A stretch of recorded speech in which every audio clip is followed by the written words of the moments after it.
رادیو ممنوعه. رادیو ممنوعه. سلام عرض میکنم خدمت تمام مخاطبین عزیز چنل رادیو ممنوعه. امروز اومدیم تا براتون داستان یکی از اعترافات عزیزان رو بگیم. ضمناً این رو بگم که برای حفظ آبروی اشخاص، اسمهایی که در داستان گفته میشه با اسمهای حقیقی متفاوته. قبل از اینکه بریم سراغ داستان، یادتون نره چنل رو سابسکرایب بکنید و اگر از داستان خوشتون اومد ویدیو رو لایک بکنید و اعترافات خودتون رو میتونید به چنل تلگرام ما که آیدیشو در دیسکریپشن میذارم بفرستید.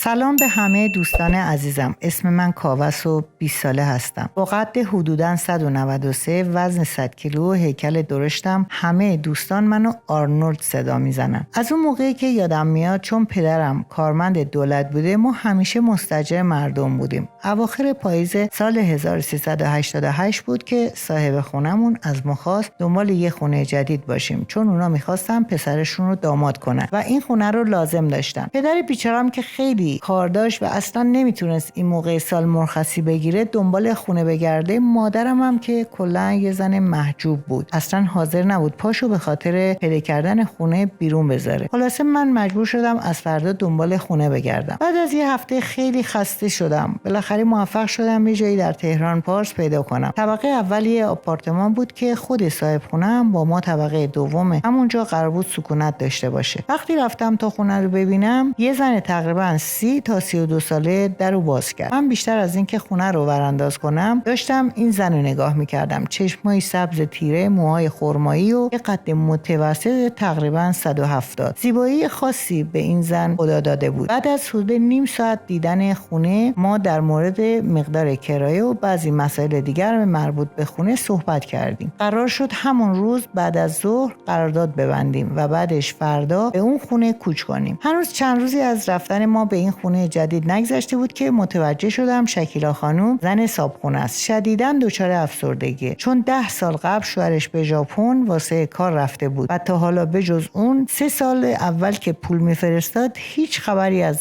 خودش نداده بود. شکیلا خانم بیچاره هم مونده بود با یه پسر 11 سالش. همه زندگیشو گذاشته بود تا اون پسر رو بزرگ کنه. 3 ماه تو این خونه جدید به سرعت سپری شد و بهار اومد. برای اولین بار بعد از اومدن به این خونه رفتیم خونه شکیلا خانم تا سال نو رو بهشون تبریک بگیم و اونو واسه شب خونمون دعوت کنیم تا تنها نباشه. اونم با بیمیلی قبول کرد. شب وقتی زنگ در به صدا در اومد، من درو باز کردم. برای چند لحظه در جا خشکم زده بود. شکیلا خانم با اینکه یه آرایش خیلی کمی کرده بود، اما انقدر خوشگل شده بود که برای یه لحظه میخواستم همونجا بغلش کنم. اون چشمای سبز و موهای خرمایی با اون لبای برجسته و موجدار منو شیفته خودش کرده بود. دعوتش کردم بیاد تو. دست پسرش سامان کوچولو رو گرفتم و بردمش تو اتاق خودم تا با کامپیوترم بازی کنه. میدونستم تنها راه رسیدن به این خانم خوشگل از طریق سامان کوچولوه، راه دیگری نیست. اون شب تمام فکرم این بود که سامان کوچولو رو به طرف خودم جذب کنم و موفق هم شدم، طوری که آخر شب وقتی داشتن میرفتن سامان کوچولو لش کرده بود و کامپیوتر و لپتاپ منو میخواست. و شکیلا خانم هم از من خواهش کرد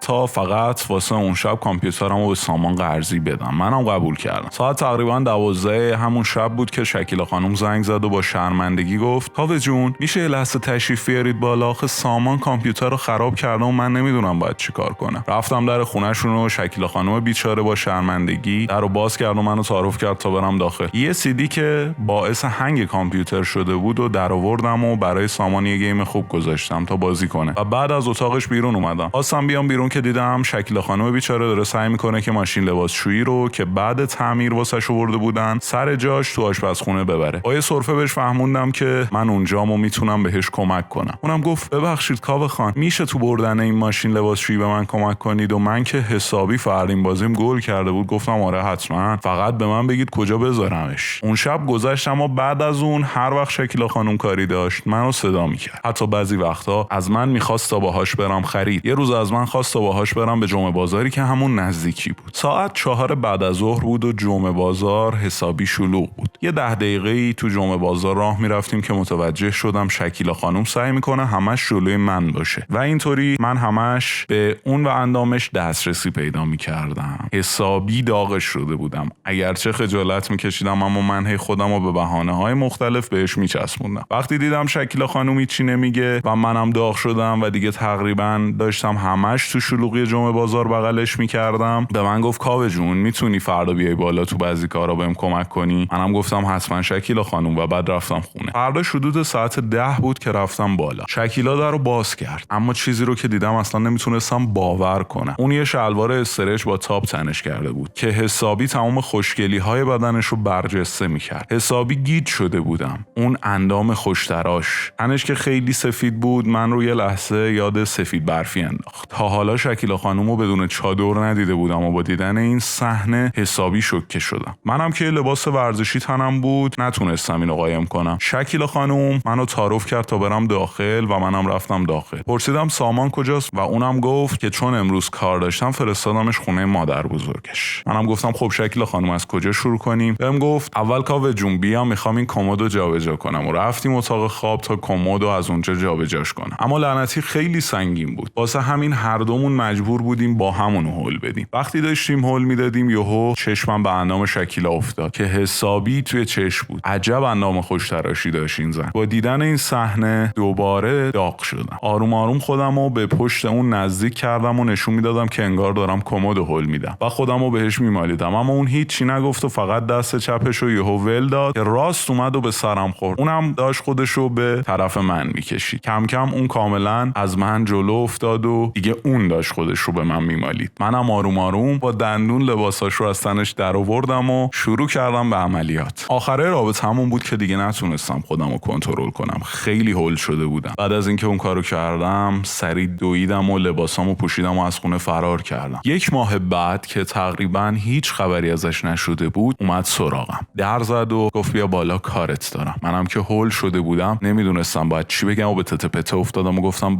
باشه. اون رفت بالا و منم رفتم بالا. دیدم برام شربت درست کرده و اومد نشست کنارم. گفت خیلی جدی موضوعی پیش اومده که باید باهات صحبت کنم. منم که خیلی ترسیده بودم گفتم چی شده؟ اونم بهم گفتش که بعد از آخرین رابطمون رفتم تست حاملگی دادم و متوجه شدم که حاملم و این بچه از توئه. من که حسابی هول شده بودم نمیدونستم باید چه کار کنم و شروع کردم به انکار. شربت رو محکم زدم روی میز و گفتم این بچه من نیست. من این چیزا رو گردن نمیگیرم. و اونم گفت کاری نداره، بعد از اینکه به دنیا اومد یه تست دی ان ای ازش میگیری. من گفتم اگرم مال من باشه باید بندازیشو. خلاصه با دعوا و بدبختی از اون خونه اومدم بیرون و با ترس و لرز رفتم تو اتاق خوابم خوابیدم تا اینکه دوباره یک هفته ای ازش خبری نشد و بعد دیدم بسیار هول و با عجله اومده در خونمونو میزنه. من که بازم حسابی ترسیده بودم و فکر میکردم که میخواد این موضوع رو به پدر و مادرم بگه. خودم زودتر از پدر و مادرم اومدم در رو باز کردم. گفتم چی شده شکیلا اینجا چی کار میکنی؟ اونم گفتش که بهم یه زنگ زدن، خیلی ناراحتم، بهم خبر دادن که شوهرم فوت کرده. منم گفتم چی شوهرت فوت کرده؟ گفت آره شوهرم فوت کرده اما فوتش مشکوکه. من گفتم خب بذار سر در بیاریم از این موضوع. رفتم باهاشو شروع کردم تا یه مدتی به تحقیق در رابطه با اینکه شوهرش که در ژاپن بود چجوری فوت کرده، تا اینکه فهمیدم 2 سال از روی فوت شوهرش میگذره و تازه این خبر رو به شکیلا داد. وقتی این رو شنیدم حسابی به فکر فرو رفتم و دلم برای شکیلا سوخت. بهش گفتم شکیلا الان 2 واحد خونه تو داری و این خونه به تو و پسرت ارث رسیده. میتونیم این بچه رو به دنیا بیاریم و اگه منو دوست داری با هم تشکیل زندگی خوب بدیم. شکیلا هم گفت من تو رو خیلی دوست دارم و این از خدامه که بچه‌مو نندازم. بعد از اون من رفتم پدر و مادرم رو متقاعد کردم تا به خواستگاری شکیلا بریم. اونها بسیار مخالفت داشتن به خاطر اینکه شکیلا یک بچه داشت و از من بزرگتر بود. اما با بدبختی فراوان اونها رو راضی کردم تا به بهانه پولدار بودن شکیلا بریم و خواستگاری کنیم ازش. از اون خواستگاری کردیم و شکیلا هم که از قبل با من هماهنگ کرده بود از خدا خواسته قبول کرد و من پول مراسم عروسی و حلقه و چیزای دیگر رو جور کردم و باهاش ازدواج کردم و الان داریم تو واحد بالاییشون زندگی میکنیم و پدر و مادرم هم تو واحد پایینی زندگی میکنن و من دیگه ازشون اجاره نمیگیرم. اینجوری شد که یه ماجرای ممنوعه تبدیل شد به عاقبت به خیری من و پدر و مادرم و به خاطر همین خواستم این داستان رو برای رادیو ممنوعه روایت بکنم. صادق هدایت جمله زیبایی داره که میگه به پایان فکر نکن، اندیشیدن به پایان هر چیز شیرینی حضورش را تلخ میکند. بگذار پایان تو را غافلگیر کند، درست مثل آغاز. تا داستان بعدی همراه رادیو ممنوعه مثل همیشه گرم و پرشور باقی بمونید.